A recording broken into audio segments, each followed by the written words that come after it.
mixing more as Chico.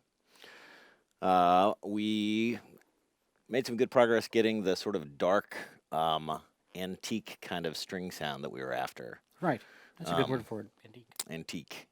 And that fit well with the nice, fat, low Udu that we're using as the foundation.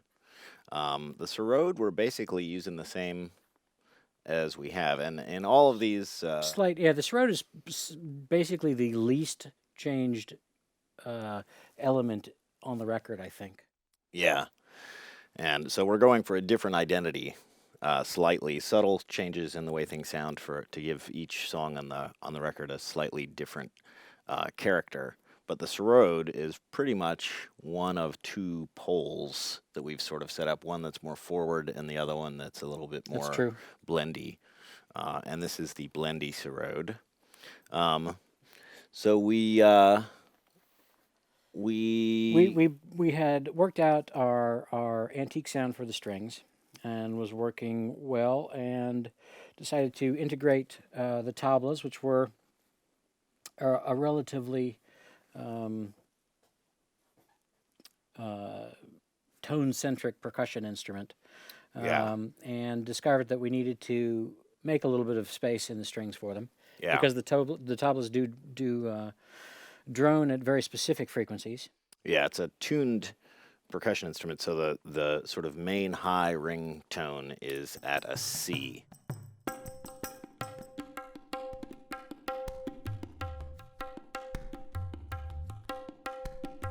So, and what we found was that the string sound that we dialed in was interfering with that. What it was like 520 or so, 520 hertz, which is where that C that's sits. a very broad range, but yeah, that might have been the center of it. Yeah, and then we decided to put the strings into a space or add some reverb. And why did we do that when we did it?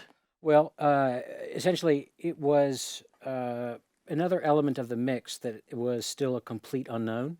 It was sort of the last of the total unknowns of what we were going to be working with to create the final blend.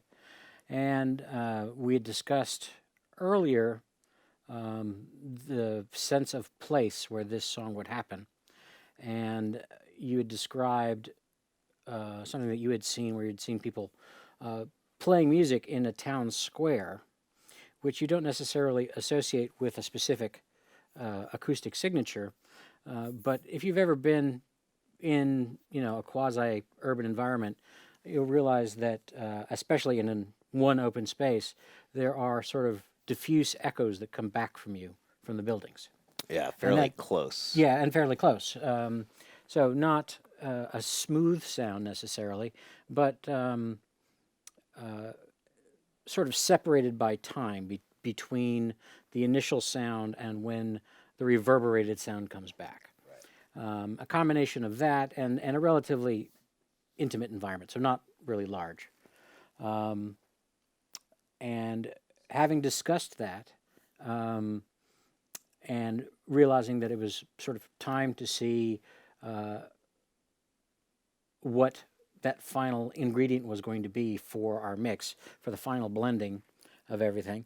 I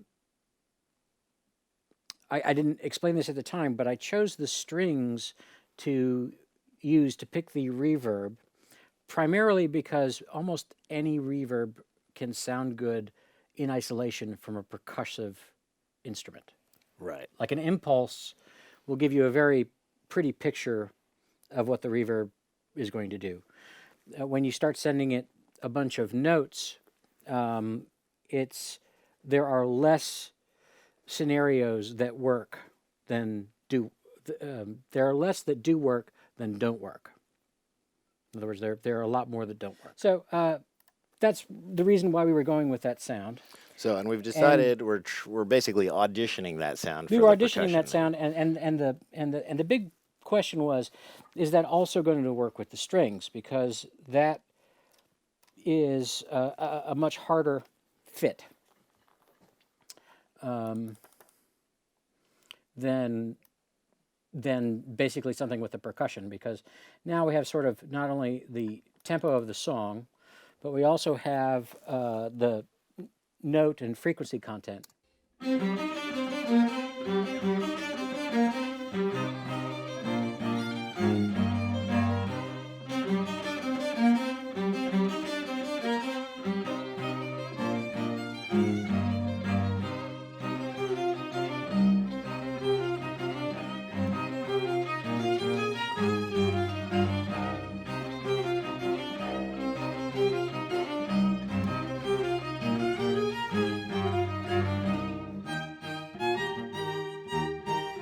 So that's without it. And if you think you're hearing reverb, you are. That's just the room that was recorded. So if I take the room, if I take the rooms out just for right now, they're just the close mics.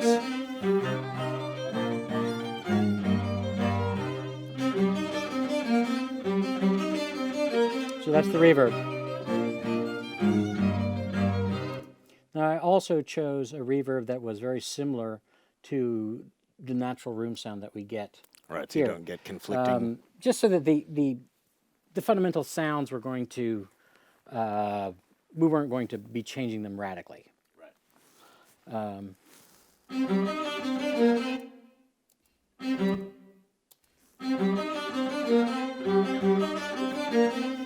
And it might be a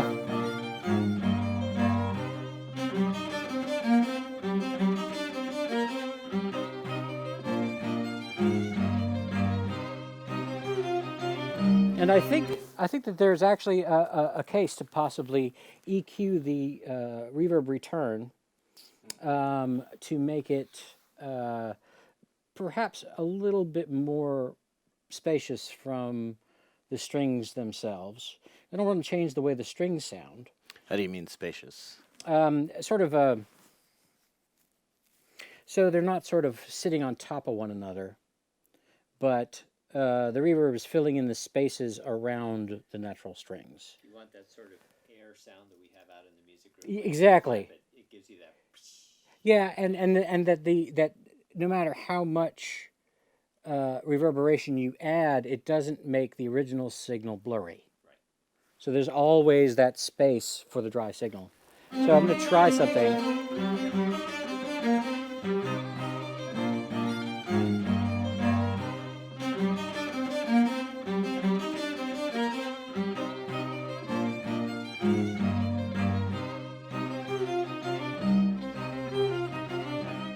So, and this is changing all of the reverb, Just the Bricasti.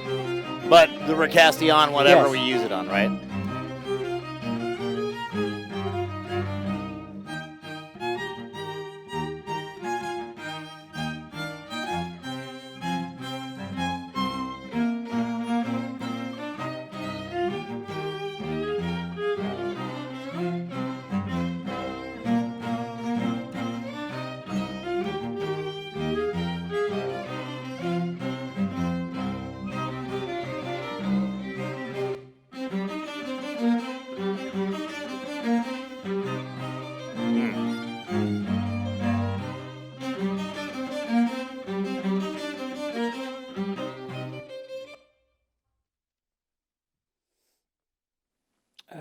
We are going to.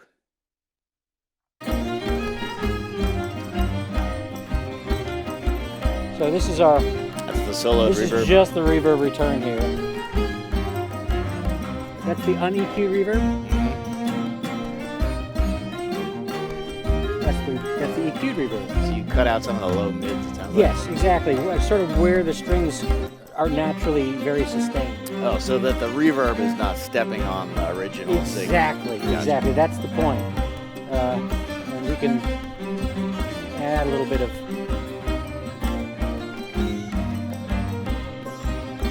What frequency is that you're dialing in? That's 3. 3K.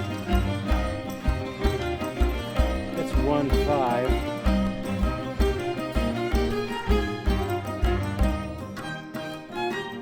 So let's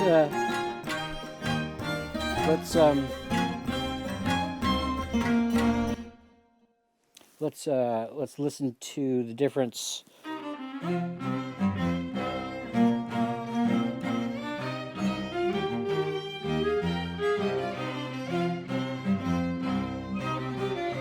So this is the reverb without the EQ.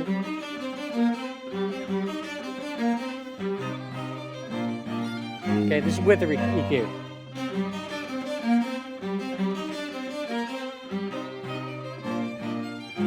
Out.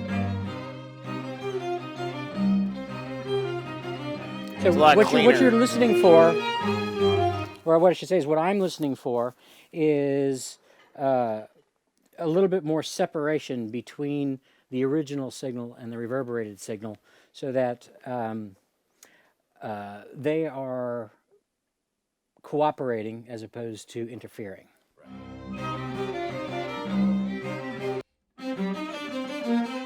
So this is absolutely nothing. Yeah, it's a totally dry signal. Totally dry, but with our room. And this is That's without dry our with room. no room. I mean, it's still happening in our room. Yeah, These but are it's just the close post mic. mics. Yeah.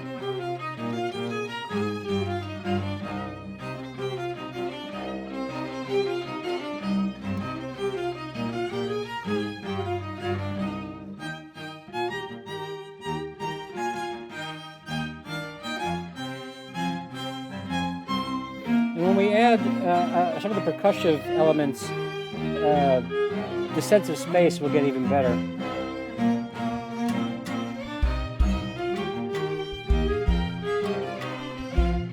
Nice, we hadn't done it to that yet.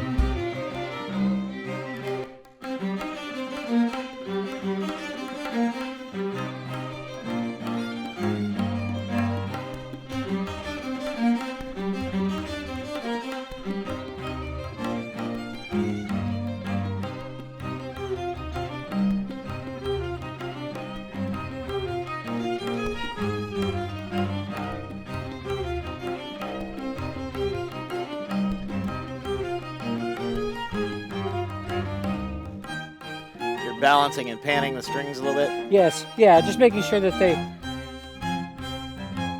It's sort of, every time we make a change, a tonal change, it also does seem to really strongly affect the, sort of the instrumental balance. I'm finding it difficult to get these guys to agree in places. Yeah. So anyway, let's see how this is working with more of our percussion. So we're checking now, basically auditioning that same reverb on the percussion section. Right, so we started off with,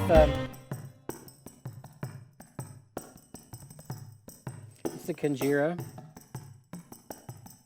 Notice I pulled back the jingle side. Yeah, I did. It seemed like this Is had there more jingle in a it. really... That seemed like the jingle was it more does prominent. seem like a jingle side. I'm wondering if there's a...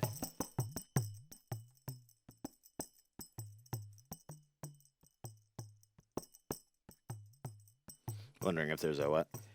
I'm wondering if perhaps this one has a better tone, and we can EQ some of the jingle. Yeah, the low tone sounds a little sharper on that. It does, doesn't it? On this track. It's got more kind of punch in the mid. Let's go back and check.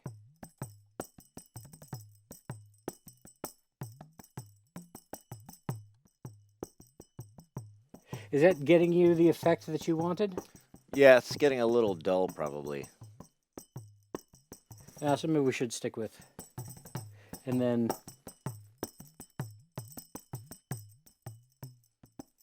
that actually had it boosted a little bit. But this was the one that you had determined was not the jingle side, right? Yeah.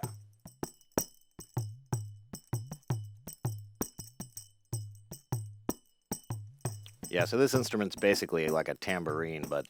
Tambourine with a resonant head. All right, let's turn our reverb back on.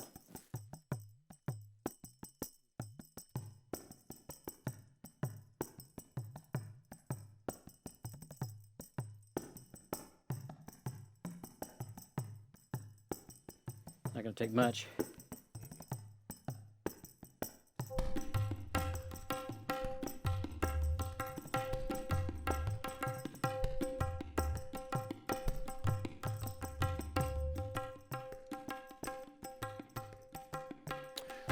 scroll to the top of Yeah. tracks.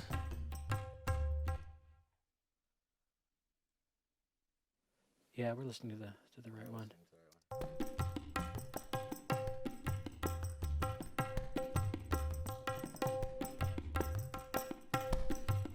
So yeah, we were just checking the. We have two different tabla takes, and we had edited one that we decided to use, and we're making sure we're listening to the right one. So I think on the Udu track, which is a combination of this sort of high slapping sound. The Udu is essentially a clay pot with a big resonant cavity, and the way it's mic'd is, or the way that I chose to mic it in this particular case, was one mic basically capturing that resonant column of air over the whole, and then because this was a percussion station with chimes and a bunch of other things, cover the area with just a stereo pair over top.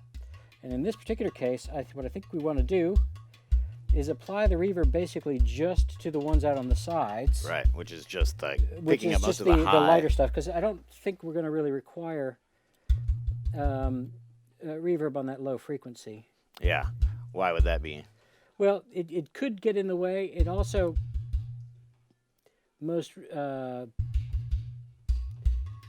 I'll show you. Yeah. This reverb may be high passed. No, it's not. So that certainly does create a very big sound. Right, but we lose sort of the tightness so that we worked on with the pulse, which is what we're using that instrument for.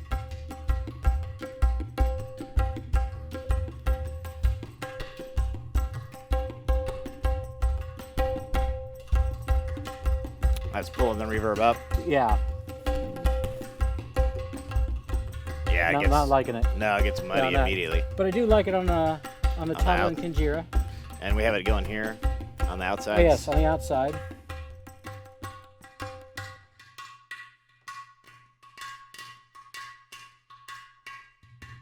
So then our total Udu sound.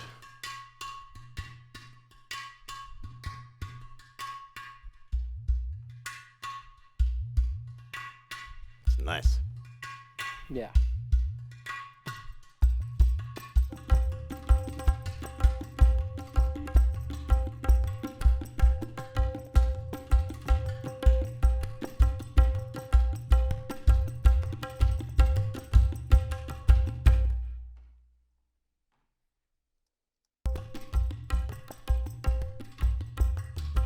So how are you feeling about that particular verb for the percussion so far? So far, I think it's okay. I'm not totally in love with it, but I know that it works with the strings. So I think what we ought to do is start assembling all of our ingredients and get it into a basic shape, and then reevaluate whether that is doing it by itself, if there's any other effect we want to add. Although I think to keep this into a really visualized sort of sound, meaning that when you hear it, you sort of see the space. Yeah. You don't really separate the music from the space in which it's performed, in this case. That means we want to keep the same space yeah, and more same than verb likely, on each yeah. track. Sometimes you use different sounds to achieve that result, for a lot of reasons that we won't go into right now.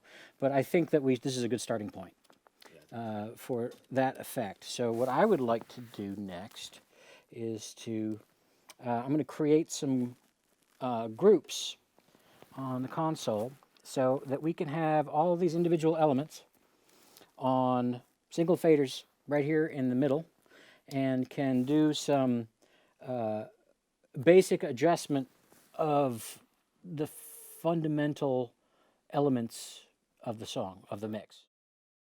I'm going to make a change here, and On the low Udu sound? no, across the drums, there's a different compressor that I want to use. I have been using it for guitar, but we are going to change that because I know it will do just what I want it to do, which is control the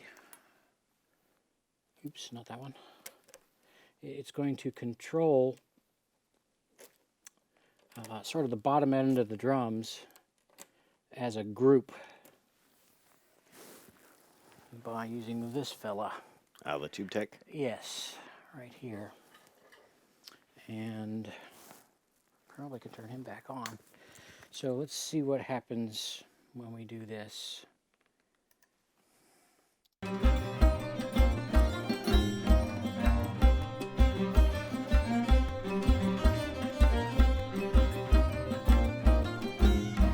Okay, can you hit the insert button on the percussion track?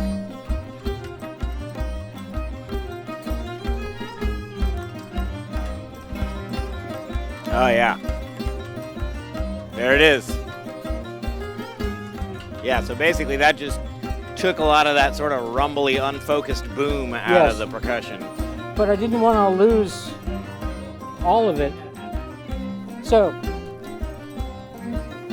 what we did was switch to using the Tube Tech, which is a multiband compressor, across the drum submix, so that I can have sort of a different release time on the low frequencies than on the high frequencies.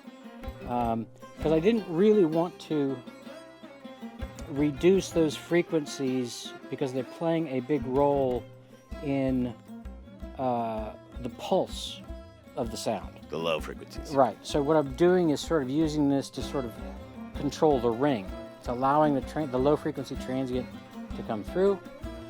It then gets compressed, and a longer release time slowly lets it come back to null. And if you'll notice the gain reductions, the timing of the release, you'll notice that it gets back up to 0 on the 2 and 4.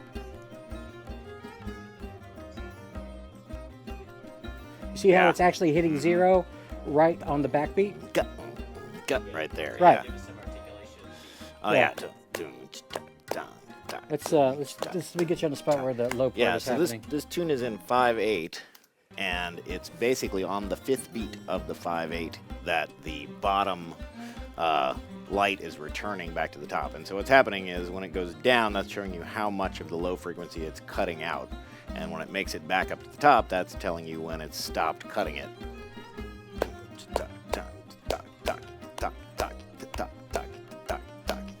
So it's a matter of using the release as a rhythmic tool as well. And the end result is that versus this.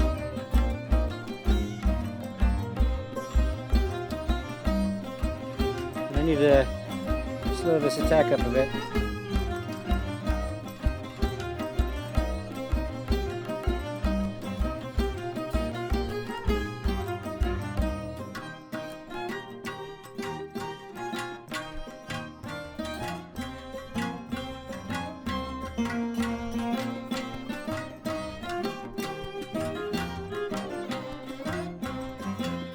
All right, back to balancing.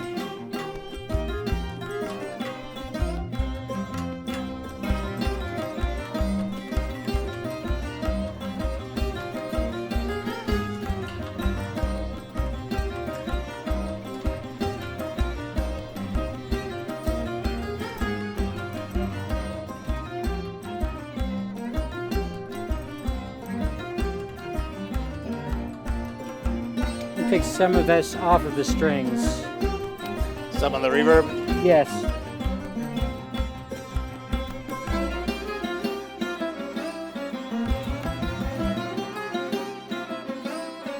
You think it's too distracting? Well, in comparison to how it was in relationship to the other instruments. Like this sounds good for the throat and the percussion.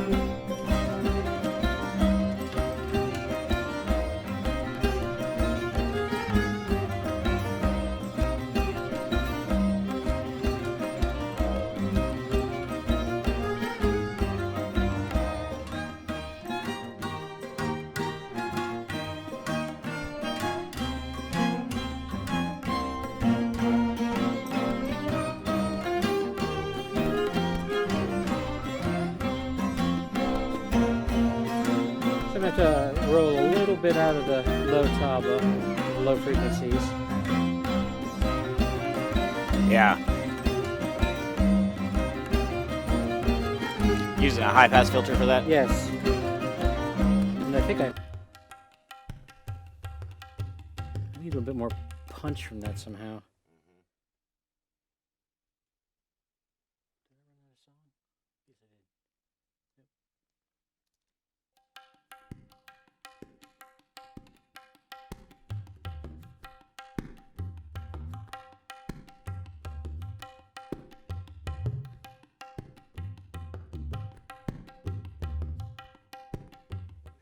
All of the API EQs are really for more sort of overall shaping of the sound. If you've got a sort of a specific frequency that you really need to remove or enhance, Yeah, then. these are not the tools. Right. We have some other tools that do that. But these are good for shaping,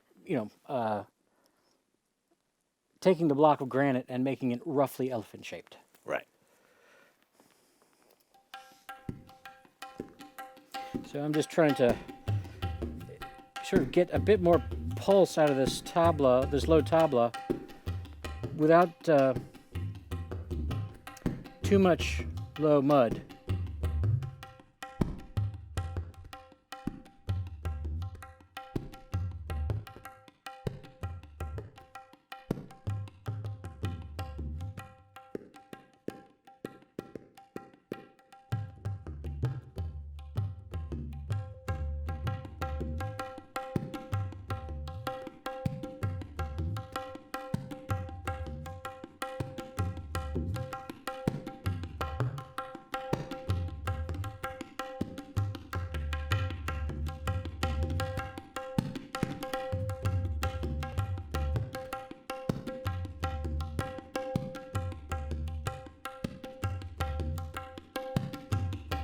So I think That's sounding we pretty may good. need to do something a bit more specific. So now we're gonna use some plugins. Yeah, I think so. Just on this low tab, I'm not totally happy with that. This might be a just a shorter path to happiness. All right, so feeling a little bit better about that.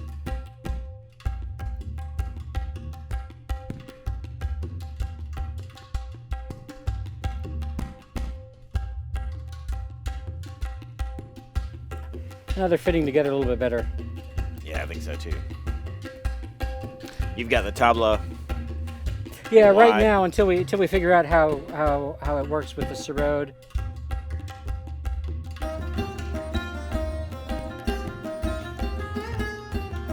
And I think we're gonna have to. Bring the Sarode in. Yeah, I kind of like the idea of having, for this one, having the tabla out wide and bring the Sarode Okay. in. Let's see what it sounds like anyway.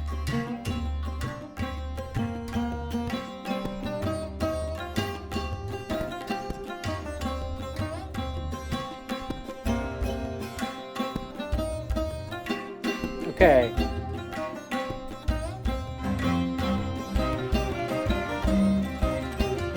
Back to big picture.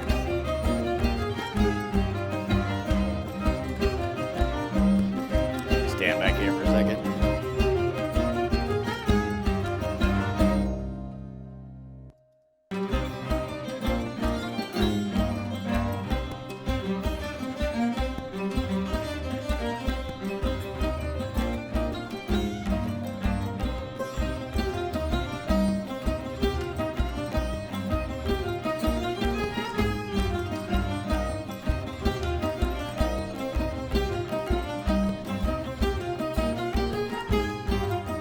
Yeah, I lose the Sarode too much when it comes in the middle like that. Yeah. You hear that?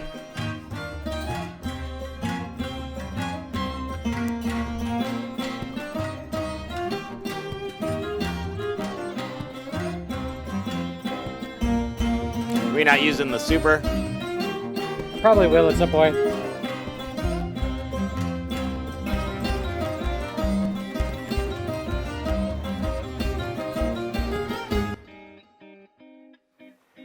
so quiet. Yeah.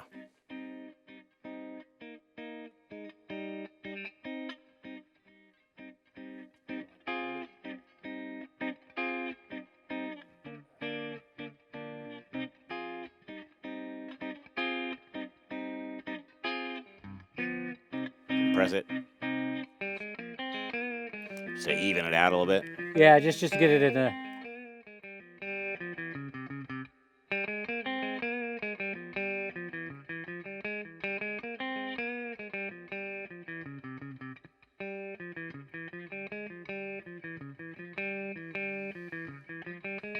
So Yeah, so we're just basically compressing the guitar because the dynamic range of what he's playing is so wide.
We're using that. Is that the direct signal, just naked?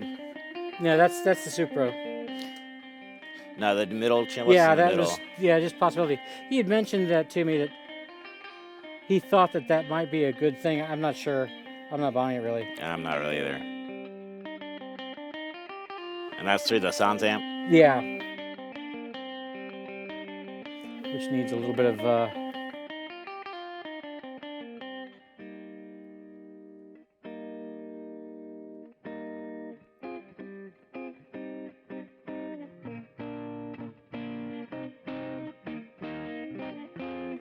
A little too crunchy.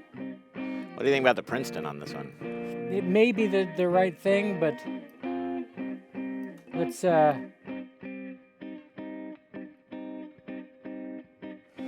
if we can get a little.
The what? I need to start the Siro just a touch louder. Yeah, I was gonna say.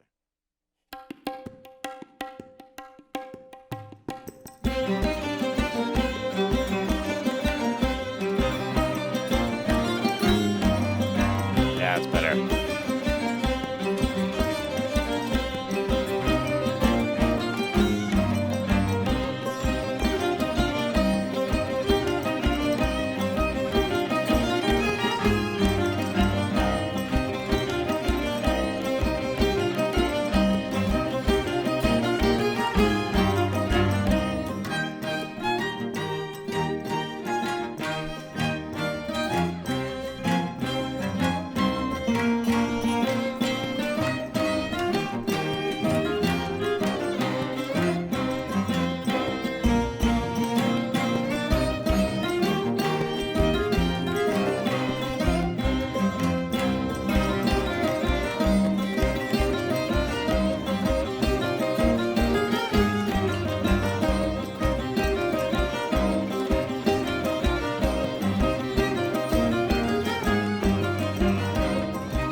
stuff to fix in there. Yeah, can we do this tabla edit real quick? I think we should drop it out of that section. Completely. Tabla and Kanjira? No, just tabla. I think it'll be good with just Kanjira and Udu. Wait, that's for Picky.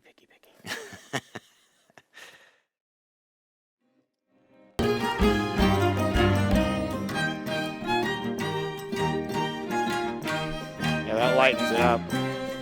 What's that? That lightens it up well, I think. Yeah, let me just try taking out the, Down to just Kanjira? yeah. That might work too. If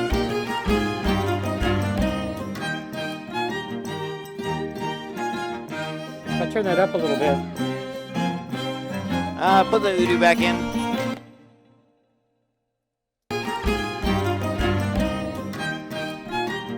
No, leave the Udu in. Okay.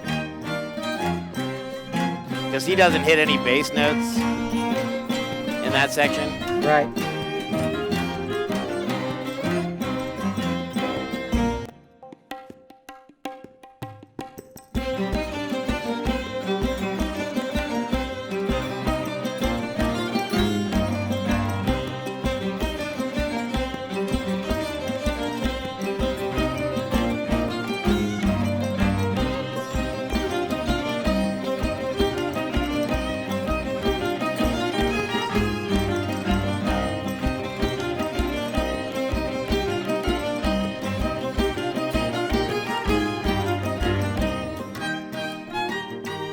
Yeah.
So, where did you want to take out the tabla? Let's either tabla or maybe Udu, because at the after the stops.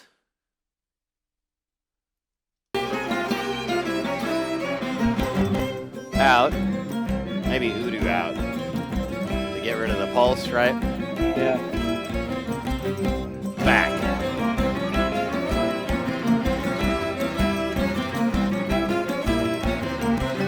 Let's give it a try.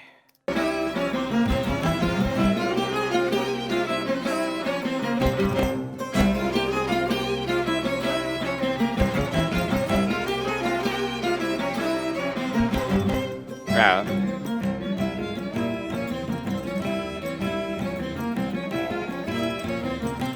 Back. I like that a lot.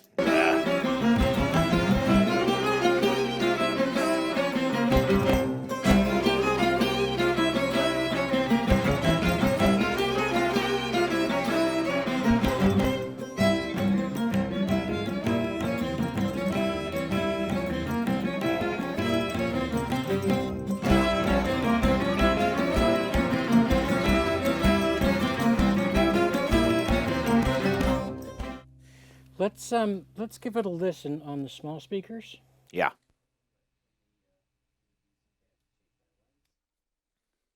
Okay.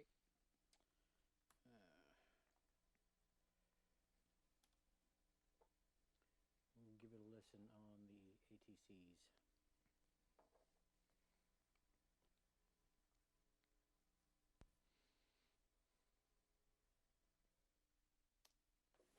I'm going to come a little bit closer.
add a bit more top to the strings.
Bring the percussion in a little bit. Just a tiny bit.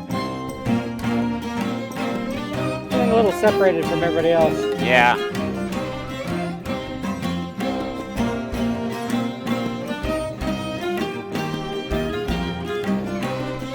Might. Yeah, I like the tabla better like that, definitely.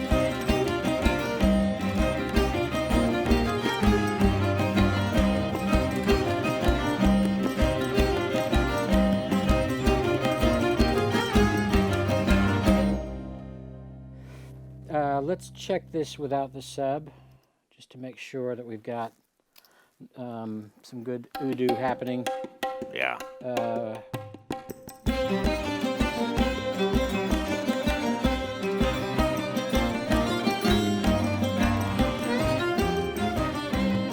Okay. I'm going to do something. Is it just level, you think? Yeah, I think it is.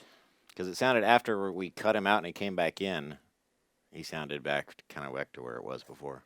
Well, I think maybe something got bumped on its EQ or something, because that made a big difference. I went back there and back to the cut off. Yeah. What are you doing there? So Ian? I am double bussing the udo Oh. to another subgroup. Is that legal in North Carolina? As long as you're consenting adults. And we're going to see what happens.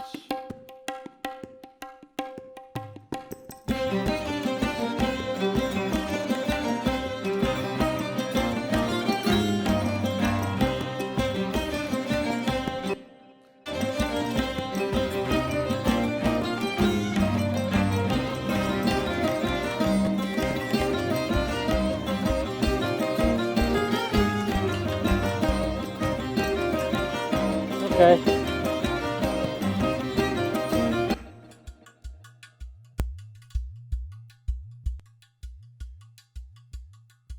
That's broken. What? The High pass the filter. high pass drops at about 10 dB, which would explain why it all of a sudden. I was trying to roll out some of this subsonic stuff for the little speakers.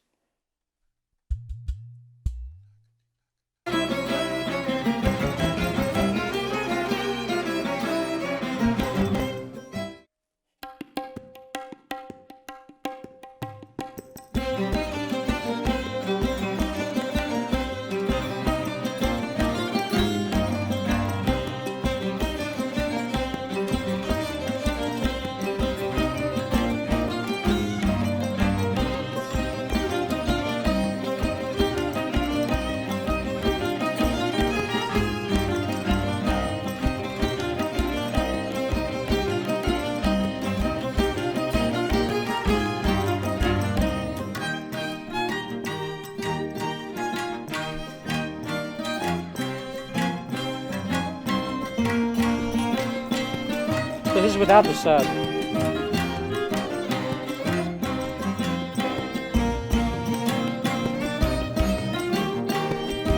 That's great.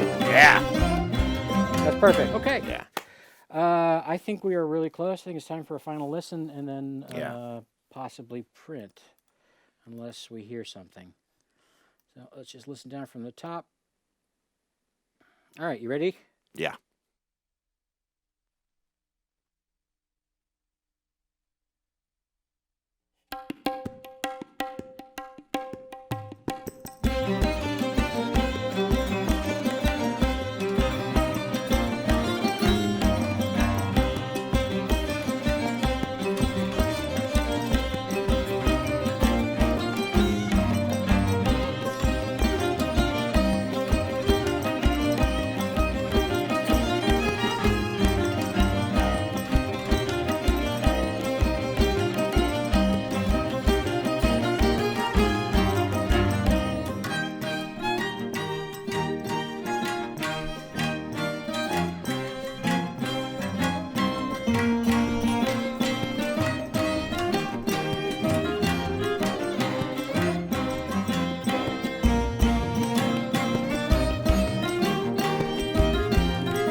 Too much?